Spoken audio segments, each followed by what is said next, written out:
Good morning class 4।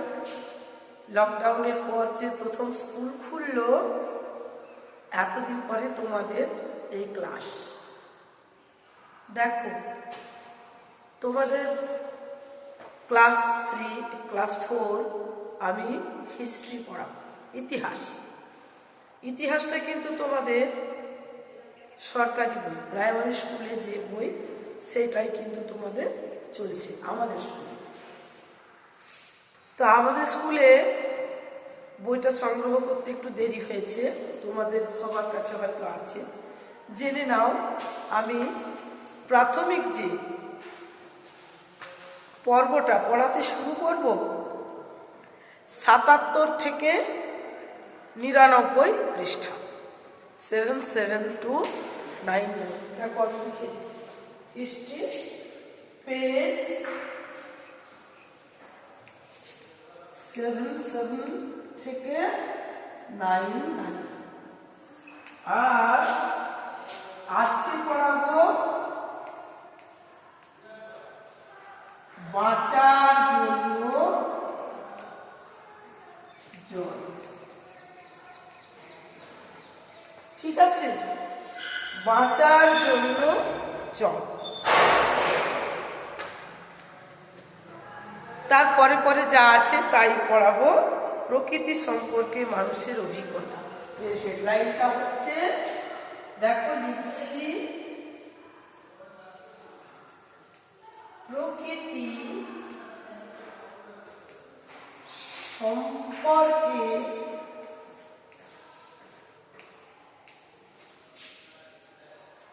মানুষের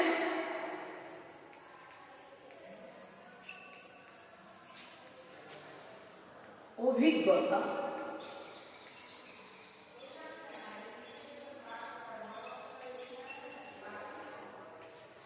মানুষের অভিজ্ঞতা প্রকৃতি সম্পর্কে। জল এমন একটা জিনিস, জলই জীবন।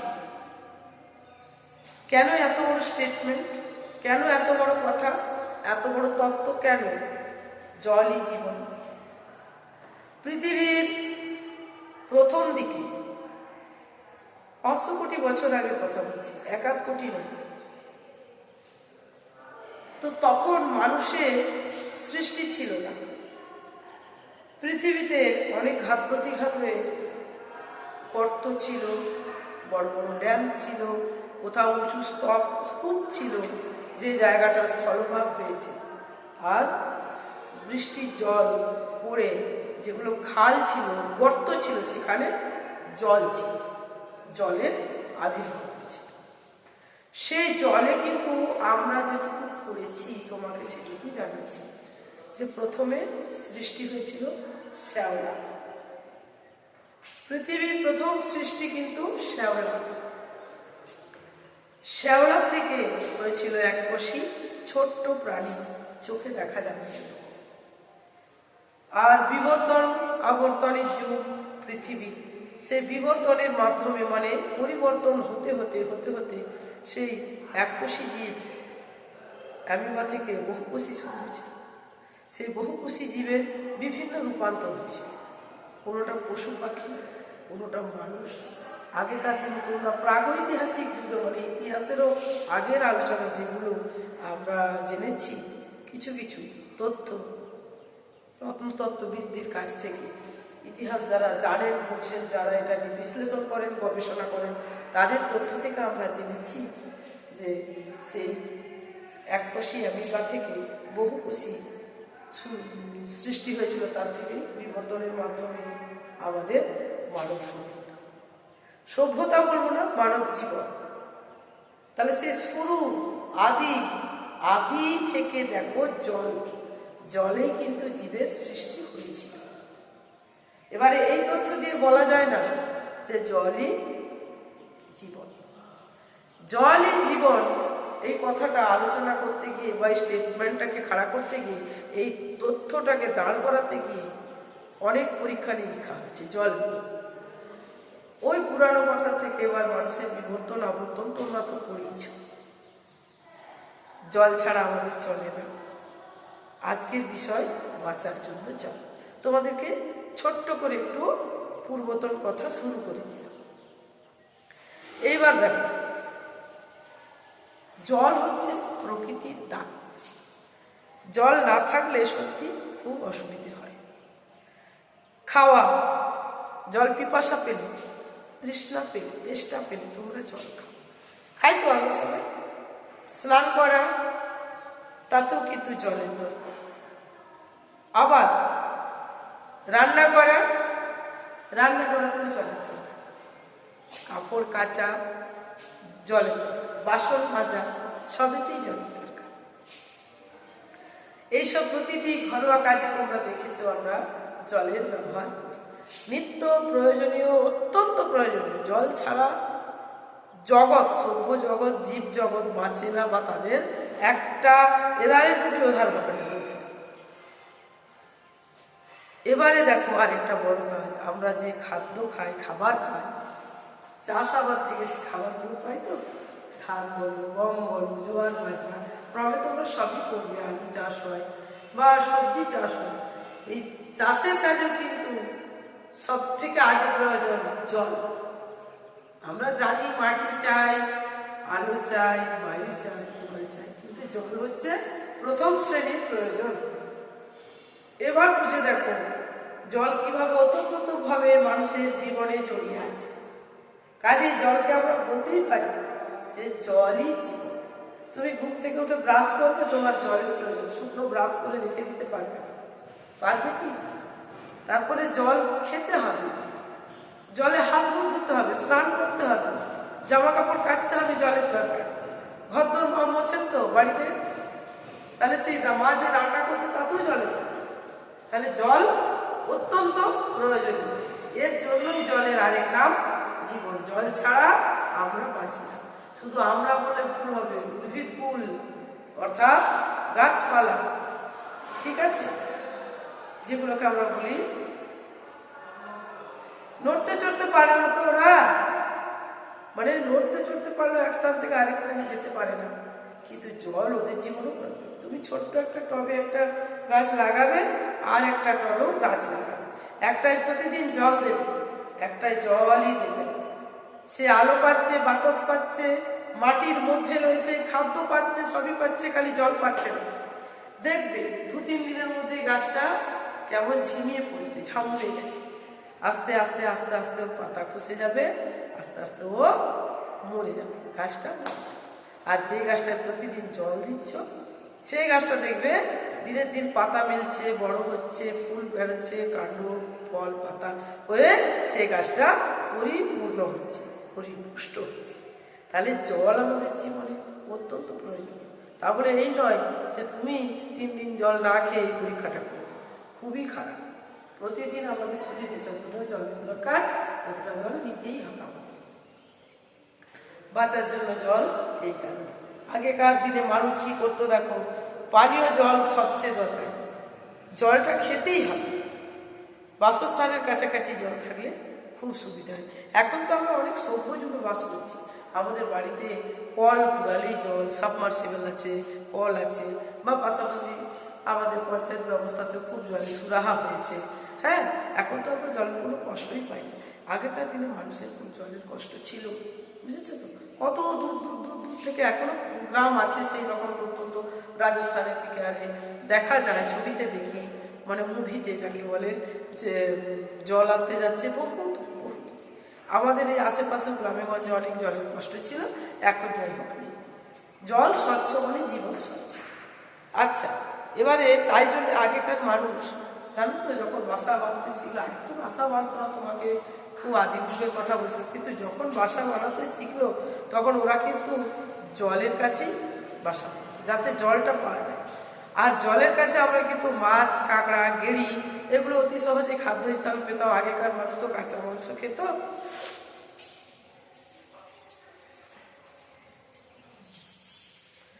আচ্ছা, আর এবারে কি হলো যে দেখবে তোমরা বড় বড় শহর, বড় বড় নগর কিন্তু গড়ে উঠেছে জলের ধারে। আমাদের গঙ্গা নদীর তীরে অবস্থিত কলকাতা শহর, ঠিক আছে? কেন বলো তো? জলের আরেকটা কাজ যাতায়াত। যাতায়াত এপাশ থেকে ওপাশ যায়, ওই জলের উপরে যাতায়াতের কাজও হয়, ব্যবসা বাণিজ্যের সুবিধে হয়। জল থাকলে অনেক কলকারখানা চলে, কেন কলকারখানায় জলের তো খুবই প্রয়োজন, অনেক জল অনেক, যার জন্যে কলকারখানা, বড় বড় সভ্যতা, বড় বড় নগর, বড় বড় দেশ করে উঠেছে জলের ধারে। এর জন্য আমরা বলবো যে জল আমাদের অপরিহার্য কাজে, জলই জীবন। জলই যে জীবন, তার কতগুলো কারণ আছে দেখো, ঠিক আছে। এবারে দেখো একসময় মানুষ কি করলো, জলাশয়ের কাছাকাছি বাস করতে শুরু করলো। আবার তাতে কি হবে, জলপথে যাতায়াত হবে, মাছ ধরতে পারবে। আজ আগেই বলেছি ক্ষেতে জল দিতে সুবিধে, ক্ষেত বলতে চাষের ক্ষেত। চাষের ক্ষেতে যে বললাম গাছেও জল লাগবে, জল ছাড়া কোনো কিছু হবে না। অর্থাৎ ক্ষেতে জল দেওয়ার জন্য, ওই সুবিধার জন্য ক্ষেতের ধারে, জলাশয়ের ধারে মানুষ বসবাস শুরু করেছিল। কেমন নদীর ধারে বড় বড় জনবসতিও গড়ে উঠলো। হ্যাঁ, এটাই হলো প্রধান কারণ। নদীতে ফেলা নৌকোর সাহায্যে এক জায়গা থেকে অন্য জায়গায় শস্য, কাঠ, পাথর আরও জিনিস বয়ে নিয়ে যেতে, এইভাবে জলপথে যোগাযোগ ব্যবস্থার জন্য ব্যবসা বাণিজ্যের আস্তে আস্তে উন্নতি হয়েছিল। আর নদীর ধারে কিন্তু থাকার বিপদও আছে। নদীর ধারে থাকার বিপদ কি বলতো, হঠাৎ যদি বন্যা আসে, অর্থাৎ অতিরিক্ত প্লাবন, জলপ্লাবন, নদীর উপর তখন মানুষ মাটির বাঁধ দিয়ে সেই জলকে ধরে রাখতে এবং নানাভাবে শক্ত করতে। এক সময় নদীতে সিমেন্টের পাকা বাঁধ দিল, তাতে মানুষ এও দেখেছিল বন্যার জল সরে গেলে জমিতে এক ধরনের আস্তরণ পড়ে, কালো রঙের আস্তরণ থেকে। এটাকে বলা হয় পলিমাটি। আর পলিমাটি খুব উর্বর, জানো তো, এতে চাষ খুব ভালো হয়। জল না হলে পৃথিবীতে প্রাণীর সৃষ্টি হতো না, তোমাদেরকে আগেই বললাম। এখনো পর্যন্ত জানা গেছে পৃথিবী গ্রহে একমাত্র প্রাণ আছে, আর তার একটা বড় কারণ হলো পৃথিবীতে জল আছে। জলেই প্রথম গাছ ও প্রাণীর জন্ম হয়েছিল, যেটা শ্যাওলা, তোমাদেরকে আগেই বলেছি। হ্যাঁ, এইবার দেখো তোমাদের এ তো গেল জলের ব্যবহার। পরবর্তী পৃষ্ঠায় যা আছে কোশ্চেনগুলো দেখবে। তোমার বাড়ি গ্রামে না শহরে, তোমার বাড়ির ব্যবহারের জল কোথা থেকে পাও, কোন সময়ে জলের সমস্যা হয়, তখন তোমরা কি করো, আর বর্ষার জলকে কি করে ব্যবহার করা যায়। ওই যে পড়লে, বাঁধ দিয়ে, জলাশয়ের বাঁধ দিয়ে জলকে ঘিরে রাখে অসুবিধার জন্য আছে, সতর্ক। এইবার আছে আগুনের গতি। ওই যে আমি পড়িয়েছি প্রকৃতি সম্পর্কে মানুষের অভিজ্ঞতা। প্রকৃতি সম্পর্কে মানুষের অভিজ্ঞতা পড়তে গিয়ে জল যেমন প্রকৃতির দান, আগুনও কিন্তু প্রকৃতি থেকে সৃষ্টি হয়েছে। আগুনের ব্যাপারে তোমাদেরকে একটা কথা বলে রাখি। আগে তো আদিম মানুষ জানতো না আগুনের ব্যবহার, ওরা কাঁচা মাংস খেত, আগুনের ব্যবহার তো জানতো না। এইবার একদিন বনে দাবানল হয়েছে, মানে বনে গাছে গাছে, শুকনো গাছে গাছে ঘষা লেগে বা পাথরে পাথরে ঘষা লেগে আগুন জ্বলে উঠেছে। এক সময় দেখো না, এই যে শীতকাল, পাতা ঝরে যাচ্ছে, এই সময়টায় এবারে সেই আগুন থেকে বনে আগুন ধরে যায়। আগুন ধরে যাওয়ার ফলে অনেক পশু পাখি ছুটাছুটি করে, উড়াউড়ি করে নিজেদেরকে বাঁচাতে পারলো। কিছু কিছু প্রাণী, কিছু কিছু পাখি, এরা উড়ে গেল। এবারে আদিম মানুষ শিকারে গিয়ে সেসব পোড়া পাখির মাংস খেলো, দেখলো এটা কাঁচা মাংসের থেকে বেশ সুবিধে, খেতেও সুস্বাদু, হজমও করতেও খুব ভালো। তাহলে ওরা জানলো যে কিভাবে আগুনটাকে কাজে লাগানো যায়। মানুষ কিন্তু তখন থেকে নানা রকম বুদ্ধি ধরে কাজে লাগাতেছে। ওরা অমনি পাথর পাথরে ঠুকে আগুন জ্বালাতো, তারপর কাঁচা মাংসকে পুড়িয়ে বা ঝুলসে নিয়ে খেত। এইভাবে কিন্তু ওরা আগুনের ব্যবহার শিখেছে। আগুনের ব্যবহার কিন্তু আমাদের সভ্যতাকে আরেক ধাপ এগিয়ে দিবে। দেখো কিভাবে বলছি। মানুষ আগুন জ্বালাতে আগেই শিখেছিল কিভাবে, না পাথরে পাথরে ঘষা লেগে, পাথরে পাথরে ঠোকা লেগে হঠাৎ আগুন জ্বলে উঠেছিল। আগেকার মানুষ আগুনের সুবিধা পেত না, তারা ভয়ঙ্কর ঠান্ডায় কষ্ট পেত, অন্ধকারে থাকতো, কাঁচা খাবার পেত, আগেই বলেছি।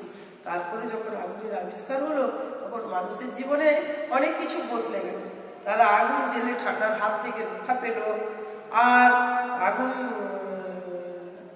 বড় বড় আগুনের মশাল জেলে রাত্রিবেলার অন্ধকারকে জয় করলো, দেখতে পেল দিনের আলোর মতন। আর তাদের শিকার করা পশু পাখি বা সবজি সব আগুনে পুড়িয়ে খেতে শিখলো। এখনো দেখবেন আমাদের বাড়িতে আলু পোড়া, বেগুন পোড়া এগুলো হয়, টমেটো পোড়া, পোস্ত পোড়া হয়, বেগুন পোড়া তো হয়, সবার বাড়িতে সবাই খেয়েছে, সবাই জানে। তাহলে সেই আদিম যুগ থেকে ওই যে পোড়ার স্বাদটাই আলাদা। তাহলে খাবারগুলো কি হলো বলতো, এক ঝলক যদি আগুনে ঝলসে নেয়, আগুনের মধ্যে যে জীবাণু থাকে, পোকামাকড় থাকে, সেগুলো মরে গেল, তাদের বদ গুণগুলো, খারাপ গুণগুলো নষ্ট হয়ে গেল, ভালো জিনিসটা খেলে তোমার হজম হলো না। এভাবে মানুষের নানা রকম পরিবর্তন ঘটতে শুরু করলো। আগুনকে আবার সব পশু পাখি ভয় পায়, তাই মানুষ কি করলো, অন্য পশুদের হাত থেকে, এখনো দেখবে না, এই তো আমাদের হাতির গল্প গেলেন বছর, কি ভয়ানক মানুষকে মেরে ফেলছে। কিন্তু সে আগুন হাতিকেও যদি বড় বড় মশাল জেলে, হ্যাঁ অনেকেই করে, হাতিকে যদি সামনে দেখানো হয় সে হাতি ভয় পাবে, আগুনকে সব পশু পাখি ভয় পাবে।